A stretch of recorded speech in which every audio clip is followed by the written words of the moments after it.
Notation.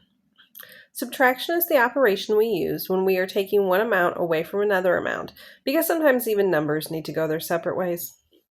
It can also describe comparing two amounts or finding how far apart two amounts are. The subtraction symbol, written as a horizontal dash, is the minus sign. When we write an expression such as 7-3, we read it as 7 minus 3.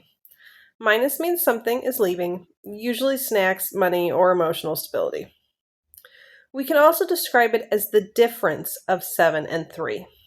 The word difference is important because it means the result of a subtraction problem. So, if we calculate 7 minus 3, the answer is 4. 4 is the difference. An expression is a math statement that includes numbers and operations but does not have an equal sign. In the expression 7 minus 3, the numbers are 7 and 3, and the operation is subtraction. The expression itself does not need an equal sign.